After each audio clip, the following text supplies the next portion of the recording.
Did you know that the Silk Road was in use going back to the 2nd century BC?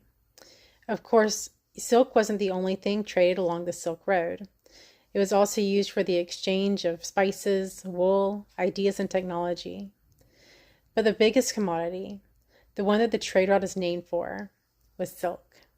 And by the time it got from China to England, it was exquisitely expensive. So what do you do when you take over half the planet? You make expensive things less expensive. Or at least that's what England tried to do with silk. When Georgia was founded in 1733, the founders looked towards cutting out the middlemen along the Silk Road and just making it themselves.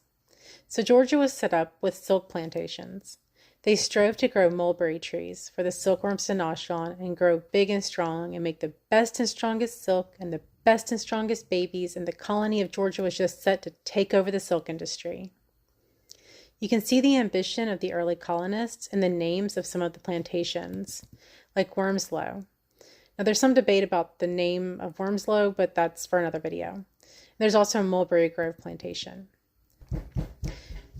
But they hit a snag along the way, because the mulberry trees that grow so well in Georgia are black mulberries and the native red mulberries.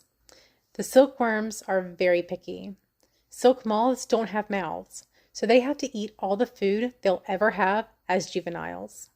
I feel like that kind of gives them the right to pick and choose the best tasting treats while they still can. And they only like one thing: white mulberries. And white mulberries don't really like Georgia.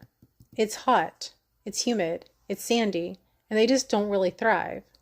So the silkworms can't really thrive either. There was some success in Ebenezer, Georgia, about 30 miles up the river from Savannah, but even there, they didn't continue to produce silk after the Revolutionary War. By 1771, the silk filature that had been built in Savannah in 1754 closed. They turned it into an events venue and held parties and banquets there, including one for George Washington in 1791. But with the notable failure of silk, they turned instead to the production of cotton, which, as we all know, became king in the South. Of course, this led to a whole different slew of problems, which I'm happy to tell you about on your tour of downtown Savannah. Go ahead and book yours at firstcity.tours.